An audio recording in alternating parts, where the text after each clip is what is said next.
Flawedcast, extra shots. Civil War movie review. Flawedcast, get in the arena.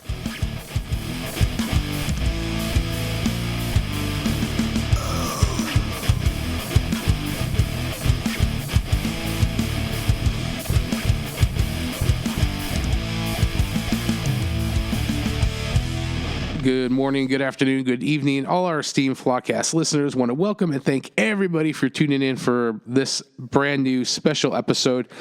We're going to be talking about the new movie at the theaters called Civil War. But before I get into that, I want to give a quick explanation. Many of you reached out to us last week, asked where the episode was, and what had happened is the missus and I had lost power for 3 days, and in that time, our basement flooded, which is where we, that's the Flawedcast International headquarters, and it's my man cave. It's my office where I work every day. And so it's been just very challenging for us to get everything back in order as much as possible. And so I feel like we have, and we're in a good spot. That's why we're bringing this episode to you. But thanks for everyone for reaching out and expressing concern. I do want to remind everybody you can find us anywhere podcasts are under Flawedcast CLE, under there at Apple, Spotify, Google Play, Breaker, Anchor.fm. You can find us on the video platform Rumble, all under Flawed Inc. You can find us on the Project Mockingbird social media, Facebook, Twitter, Instagram, Getter, and Gab, all under Flawed Inc. There is a link in the description. You can get a copy of my book, Smith's Heart of Man Repair Manual. And our email is flawedinc@gmail.com. If you have any questions, comments, or concerns, reach out to us there. But that being said, I'm going to get into this extra shot. And the missus and I saw Civil War last night, and I have a review of it. I've been kind of in anticipation of this, seeing what other outlets have been saying about this movie. And I've watched it, and I've come to disagree with most of them. And I'm going to get into that. And just kind of a brief history or background of this movie. This is Civil War, as the name of the movie, directed by Alex Garland. The guy has actually had a hand in, whether it be directing or writing, a lot of movies that I actually really like. Ex Machina, which you've not seen, I highly recommend. It's about the horrors of AI and artificial intelligence. It's frightening. He also was a writer for the movie 28 Days Later, then I think 28 Weeks Later, but that was a revolutionary zombie post-apocalyptic movie. And then movie Dredd, which was based on the comics, the Judge Dredd series. So he's familiar with this dystopic post-apocalyptic kind of field, and this movie definitely falls into that. But this movie was produced by a studio called A24. Now, A24, if you've not heard, they're not like, Warner Brothers or Paramount. They're not one of the big guys, but they have a niche.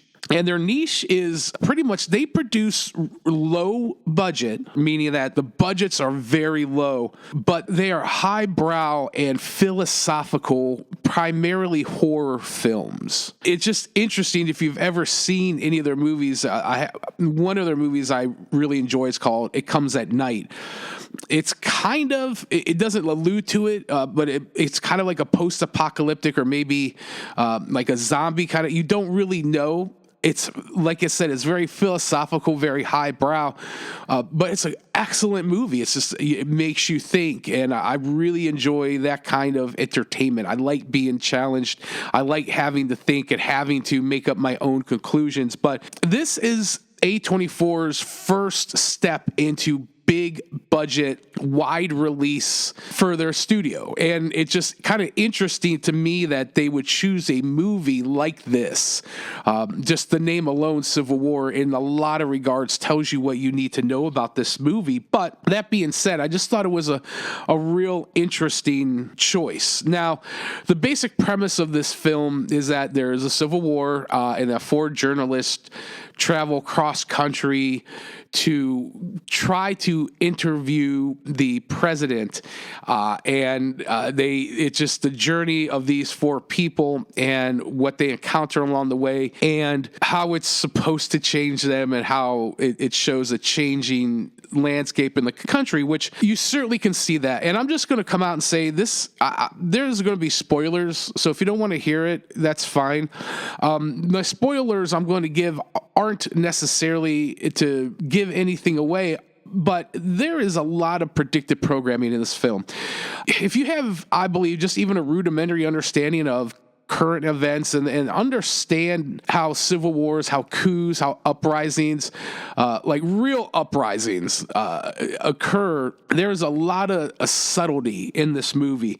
So what I'm going to do, I decided I'm just going to start with the things like I enjoyed, and then I'm going to kind of get into things that if you are discerning and if you are mindful and paying attention, you're going to pick up, and how I believe this is a warning. I did a extra shot a few months ago about a movie called Leave the World Behind that was produced by Michelle and Big Mike Obama. And this movie, Civil War, to me, similar kind of positioning, and it has a very similar preconditioning element involved, but I'll touch on that in a minute. So there's a lot of kind of similarities, and there's this idea being pushed out as far as disaster and civil war and things that we are going to discuss here in a moment. So let me get into things that I actually enjoyed.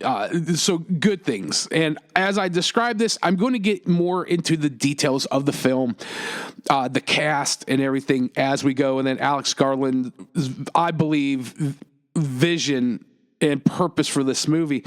But the things that I like, first, this is a very jarring portrayal of what a modern day civil war in America might look like. It is very visceral in a lot of places. And I certainly know it left an impression on my wife, and I don't know if that's a good thing or not. A lot of the imagery, I believe, is a very potentially accurate and horrifying glimpse into what a potential outcome could be in this country. And certainly throughout the world, we've seen these types of things. So it's very realistic. It's very jarring. The movie does look amazing.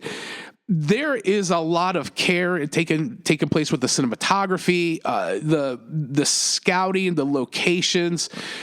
There's a lot of amazing shots, and it's a juxtaposition because often it shows the beauty of our country displayed against the worst of humanity, what the worst of our country is. There is a real authenticity in the fighting segments or the war segments.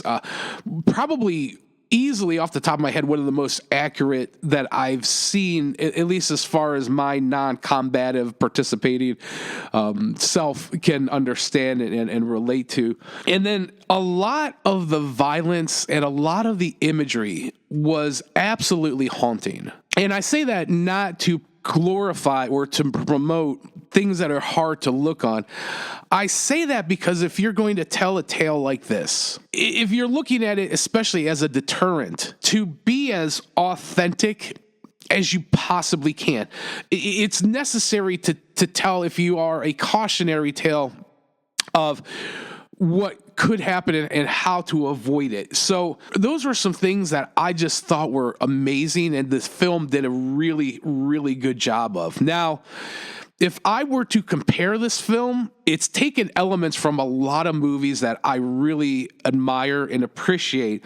The Road, starring Viggo Mortensen, is one of them. A lot of the imagery in that film at times mirrors what the quote-unquote protagonist experience and go through. Behind Enemy Lines, it was a film in the early 2000s that starred Gene Hackman and Owen Wilson about the war in Serbia and Kosovo in the 90s. A lot of that imagery harkens back to a lot of the scenes that are portrayed here. Hotel Rwanda, which is based on the Hutsi and the Tutsi slaughter in Rwanda in the 1990s, I believe it was 1996 to be exact. Full Metal Jacket, Stanley Kubrick classic, certainly dealing with war and journalism. But the one movie that I kept seeing and drawing comparisons to Apocalypse Now. And this is where I'm going to start to get into the preconditioning and the pre-programming. So Apocalypse Now was very loosely based on a book written by Joseph Conrad called Heart of Darkness. And that's, I believe, largely what they attempt to do in this movie. It's a journey of, I don't want to say innocence lost, but it's a journey of self-discovery and going into a societal heart of darkness that is supposed to leave a profound mark on a person in a way that permanently alters them, and in a profound way, and in a significant way. The biggest problem is it falls short, and not to compare it to Apocalypse Now, just this journey, the character's development isn't there, and for the reasons I'm about to get into right now, the movie sordidly lacks in being empathetical to everything. So first and foremost, they provide no reason for the Civil War. Why are different factions in America seceding and splintering off and fighting one another? There is no reason. There is no reason for that. And there's three main factions. There's the traditional USA faction, if you will. That's what I'm calling it. There's the Florida and the North and South Carolina alliance, which is briefly mentioned. And then there's what they call the Western forces, which is Texas and California. Now, one thing I've not heard people talk about is why Texas and California would be joining forces. Politically, socially, perhaps morally, they seem diametrically opposed, but the great unifier in all things is money. And we do know that California and Texas alone have a GDP that rivals most small countries. So with these two states seceding and joining forces, you control a large portion of what comes in and what goes out of the country on ports. Texas has their own military, basically. California has military bases all throughout and personnel to man it. And it's a logical sense if you remove what is being presented in regards to political identity. There's probably a lot more on a economical level for those two states to gain to combine. And that's just my thought. I don't know. Let me know what you guys think, but that's what I came across. Now, the interesting thing to me is that when I think about both Texas and California is that under proper leadership, both of these states could individually be their own governing force, meaning that they can operate outside or independently of America, of the United States of America. And I think that is ultimately the unifier that brings them together. Now, when you look at it at that approach, it does make a lot of sense. One thing I do want to say is, the main fight scene is the main combat scene is at the end where there's a siege on Washington, D.C. They blow up. Remember, this is I'm not doing spoiler alerts. This is spoiling things. They blow up the Lincoln Memorial. They apprehend the Washington Monument. There is an attempt to obliterate traditional American values, if you will, which that's just what I saw. There was a lot of people that on this journey that the protagonists, who I'm going to get into in a moment, come across, and they are much like in that Leave the World Behind film, portrayed to be these MAGA, Trump supporting Neanderthals with their guns, and and it's just a very stereotypical thing that it's obvious to me. They're trying to portray a picture versus these other armies that are very ethically diverse, and that's great. I don't have a problem with that. But when it's a juxtaposition that is purposely being displayed, you have to take note of that. Now, there are subtle but obvious differences. Once again, the MAGA, the gun-toting MAGA flag-waving Americans. And there's a very decisive scene at the beginning of this movie where you see somebody, and it's in the blink of an eye, but somebody is on the outskirts of this crowd that these journalists are reporting on, and they grab an American flag, they run right into this crowd as a suicide bomber and just take the lives of dozens of people. That is an optic that you can't ignore. And, some of the other things that I notice is that there's this immigrant or this refugee type camp scenario. It's like a tent city, and it's like one of the only places where they find peace. These sojourners or these people on this journey, it's like, oh, we find peace. We find a refuge here amongst these people that, if you look at what the news today is portraying, very possible to assume that they're migrants that here illegally. One of the things that I saw, that it was only in a couple scenes, people wearing blue vests and blue helmets, which signifies UN occupation to whatever degree in America, which, if you've heard, we've talked in the past about the UN Strong City Initiative. Just look at that. I'm not going to get into that, but there are these things that are setting the stage. And there's a foreboding scenario of unease throughout the entire film. There is a sense that everywhere you go, there is martial law, that there is rationing of gasoline, there is rationing of food, rationing of electricity, and even to the point where they're trying to get gas on their journey, and they're like, yeah, we'll give you $300 for half a tank of gas and 2 5-gallon barrels. And they're like, America cash is no good here. And they said, well, we have Canadian, so it's furthering this idea that the downfall of America is at hand. The interesting thing is that with them offering no real reason, no tangible, no logical reason why America would be at war with one another, leads me to assume that these creators believe that it's a foregone conclusion, that this is going to happen no matter what.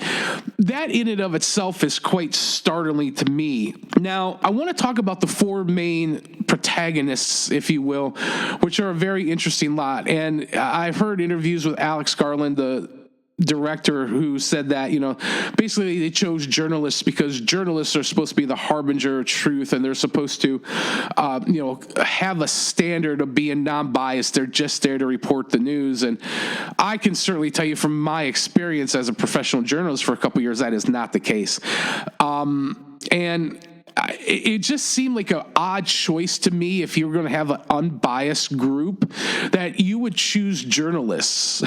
It just seemed so odd. I mean, a family, a middle America family, or some soldiers, or, it just seemed like there were so many other options to choose for an unbiased look at what was going on. But let me get into this.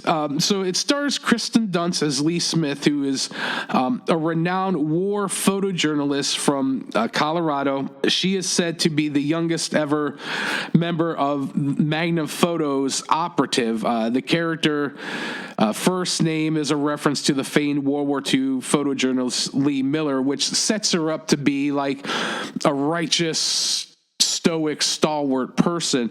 And once again, the subtleties throughout this movie are everywhere, but you have to be discerning.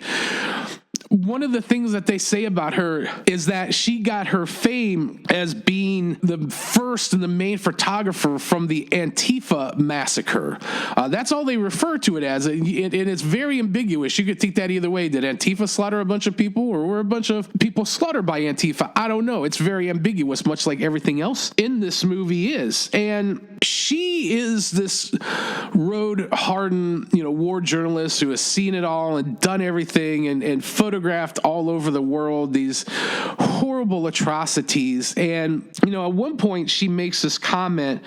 She's talking to one of the other people that I've traveled the world to take photographs of these horrible things and hoping that the sacrifice of my life to do that would stop these events from happening here. It's a thoughtful notion, but to me, with the character how she is, it just comes across as just extremely self-grandizing and very sanctimonious. But that's the hubris that accompanies these characters. A gentleman named Robert Maura, who played Joel, who works for Reuters. He's a journalist from Florida. He's also Lee's colleague. The impetus of these people going to D.C. to interview the president is his brainchild. He's just hell-bent, no matter the cost, of going and getting an interview from from the president, no matter what, and how it's going to, he believes, change everything. The interesting thing is when the moment arises, he completely, on purpose, fumbles, making everything that you go through with these characters meaningless. And that's kind of, just to reiterate, the thought of this movie. One of the main thoughts of this movie. There's a person named Callie Spiani, I don't know if I pronounced that right, but her name's Jessie Collins. She is an inspiring young photographer from Missouri who accompanies Lee and Joel on their journey. Now, she is intended to be the Martin Sheen character in this film. However, she is a constant irritant, not only to Lee, but to the audience as well. There is no growth in this girl. You can see moments where she gets freaked out, but if you consider that Heart of Darkness journey, even if you just look at Martin Sheen's performance throughout Apocalypse Now, there is a tangible change and there is a difference that he goes through. And I wish that she would have. I think it would have added so much more gravitas to the film, and it would have made the sacrifices and the journeys and the things that they endured that much more palpable and that much more meaningful. There was a gentleman named Stephen McKinney Anderson, who was a veteran journalist who was also Lee's mentor. His name's Sammy, and it's not really said, but you get the feeling that this guy cut his teeth during the civil rights movement of the 60s. He's from that age group, and just his comment and wisdom and his exposition really I think he's really the only character that grounds this film. And then the last person stars Nick Offerman, who plays the president, a dictatorial president currently serving out his third term, who is this isn't meant to be obvious, is a Trumpian type person. And Nick Offerman famously played Ron Swanson on Parks and Recreation. He's only in the film for 2 scenes, and then you hear him on the radio giving exposition throughout, but he's portrayed as what a lot of the left-leaning progressive media is ascribing to Trump. And I say this not as a Trump supporter. I say this as it is what it is. And ultimately, the thing I think that this movie does really well is making a potentially accurate, real life on screen, as much as it can be, depiction of what a possible civil war in this country might look like. What this movie does poorly is add any kind of notion to make us care.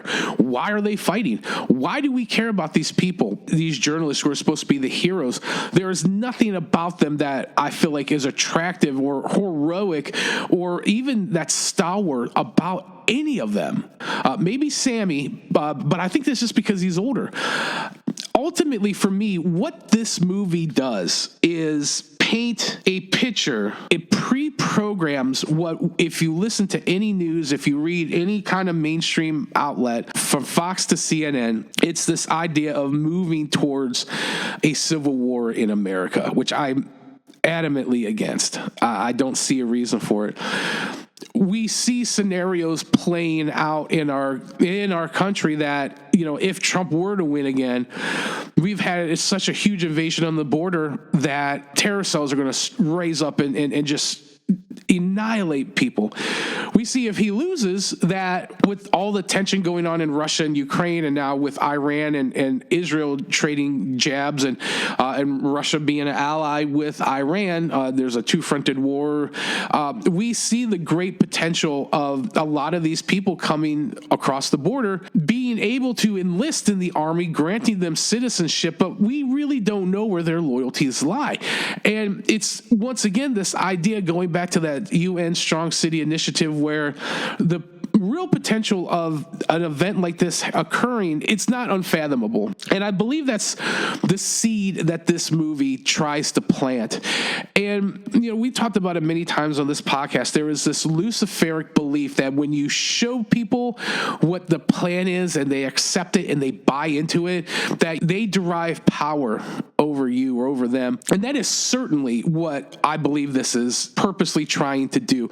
I've seen so many reviews, so many things saying, oh, it's not political. They were careful not to offend anybody. And what I would say is that you need to be discerning and looking at things. I should have taken notes. These are just some things I wrote down late last night. I'm a little under the weather, if you can hear, if you can tell, but these are just some things I jotted down last night that really struck me. The imagery was shocking at a lot of points, and certainly my wife was affected by it. However, we just have to keep in mind that this and everything that this stands for is to bring down America, with them portraying, people who wave the flag as suicide bombers, that the president, this Trumpian guy, is evil. And then you certainly see throughout, once again, destroying the Lincoln Memorial, the Washington Monument, and even the president, who is killed by a black lady who is, head of this unit. It looks like a special forces unit. It's so odd to me, the placement of everything. And I believe this is a component potentially in the step of removing this country as a beacon of light throughout the world. And it's certainly, I believe, a goal of the New World Order, this Antichrist governmental system. I did have a scripture come to my mind. I just want to read it real quick, and then I'm going to close it because I've gone a lot longer than I wanted to and expected to. This is Ephesians chapter 2, verses 1-3 from the Amplified Bible. It says, "And you, he made alive when you were spiritually dead and separated from him because of your transgressions and sin." This is the important part, verse 2. "In which you once walked. You were following the ways of this world, influenced by this present age, in accordance with the prince of the power of the air, Satan, the spirit who is now at work in the disobedient, the unbelieving, who fight against the purpose of God. Among these unbelievers, we all once lived in the passions of our flesh, our behavior, governing by the sinful self, indulging the desire of human nature without the Holy Spirit and the impulses of the sinful mind. We were by nature children under the sentence of God's wrath, just like the rest of mankind." And the reason I shared that is because it's very obvious as you look at this movie and how it almost identically mirrors so much of the news right now, that the prince of the power of the air, or Satan, is who is running things, who is ruling things. And he's using things and people to help his kingdom come. We are trying to spread light and spread the kingdom of Christ in the gospel. And there are people who are doing the same in their view with the kingdom of darkness. So all in all, it's an interesting movie. I wouldn't tell anybody to go see it or not to go see it. That's a choice you have to make. But I think if you go in, be discerning and not take a naive approach as far as like what I've seen so many political pundits on both sides of the aisle take. And, certainly, there's a large portion of people in this movie that are just completely oblivious. They're like, yeah, the war's going on, but we don't care. And, they're just having a good old time. And, you see that. So there's a lot of depictions of different groups and different types of people right now. And I believe it's just pre-programming. So that being said, thanks for tuning in this week. Please share if you got any value out of this. If it made you think, whatever. Just go ahead and share this. You can find us anywhere podcasts are. On Flawedcast CLE, we're on Apple, Spotify, Google Play, Breaker, Anchor.fm. You can find us on the video platform Rumble, all under Flawed Inc. You can find us on the Project Mockingbird social media, Facebook, Twitter, Instagram, Getter, and Gab, all under Flawed Inc. In the description, there's a link below to get a copy of my book, Smith's Heart of Man Repair Manual, and our email is flawedinccle@gmail.com. And in closing, to quote Axl Rose from Guns N' Roses, what is so civil about war anyway?